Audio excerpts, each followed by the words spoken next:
tinha um ódio grande por mim. Mas você pode me achar errada na parte de divulgar bet ou não, mas uma coisa foi extremamente desproporcional. Mesmo porque ele falou, você tem sangue nas mãos. Ele me comparou a uma assassina. Ele falou, você que divulga bet, você tem sangue nas mãos. Não, talvez ele só fala que você tá menstruada, pô. Não, ele falou bem Você assim, né? E ele fez. claro. E assim, na minha cabeça, quando você fala que você tem sangue nas mãos, você tá me comparando como se eu fosse uma assassina.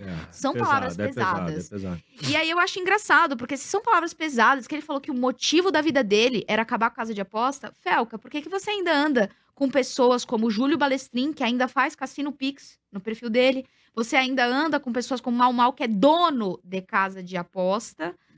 Então, assim, eles também têm sangue nas mãos? Você vai falar isso na cara deles? Ou você abraça eles e depois você se lava? Você acha eles também assassinos?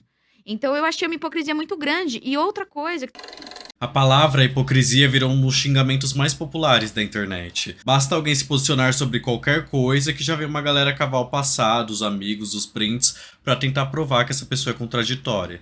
E aí pronto, tudo que ela disse perde o valor. Porque na era da imagem não basta ter argumento, tem que ter reputação de santo. Foi mais ou menos isso que aconteceu com o Felca, quando ele decidiu criticar publicamente o mercado das casas de apostas. Um setor que invadiu o futebol, os streamings, o vocabulário dos jovens e o bolso de muita gente.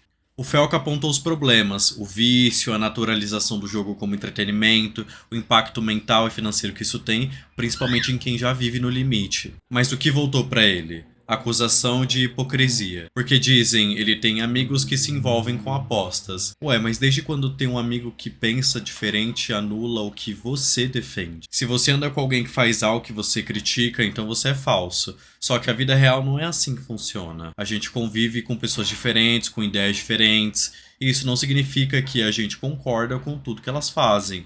E isso se chama viver em sociedade, não ser cúmplice. O que muita gente tenta fazer é atacar a pessoa, não argumenta.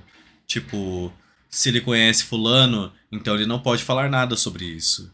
E isso não é debate, é tentativa de desmoralizar. É como se todo mundo tivesse que viver numa redoma, cercado de gente que só pensa igual para poder abrir a boca. É a famosa coerência absoluta que na prática ninguém tem, mas cobram dos outros o tempo inteiro. Tem também um prazer meio doentio em achar contradição nos outros, como se encontrar um erro no outro fosse um jeito de dizer, tá vendo? Eu sou melhor. Mas esse moralismo performático só serve para esvaziar a conversa. Porque enquanto a galera tá ocupada expondo incoerências, o problema continua lá, firme e forte. As casas de aposta continuam lucrando, os jovens continuam sendo seduzidos por promessas de dinheiro fácil, o sistema continua de pé, e alguma coisa precisa ser feita. A grande questão é que tudo vira espetáculo, a crítica vira corte, o debate vira trend, e muitas vezes a discussão de verdade sobre o vício, exploração, responsabilidade social é atropelada por esse fogo de palha do moralismo digital. Felca, quando fala contra as apostas, não está fazendo um discurso moralizante, mas político.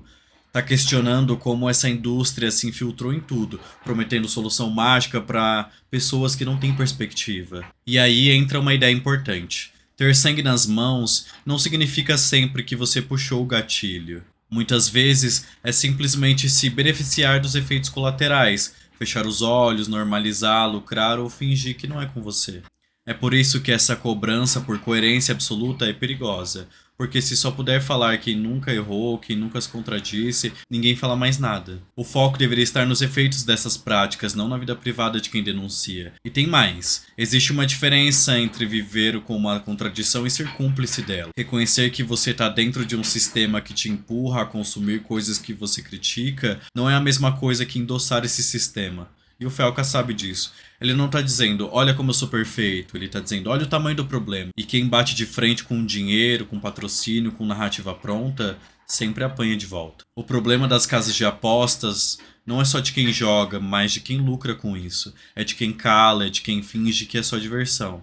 É de quem transforma o vício em conteúdo publicitário. E também de quem, mesmo sabendo dos riscos, insiste em tratar isso como algo inofensivo. A crítica não é sobre um ou outro indivíduo, é sobre uma cultura, uma lógica de lucro em cima da vulnerabilidade.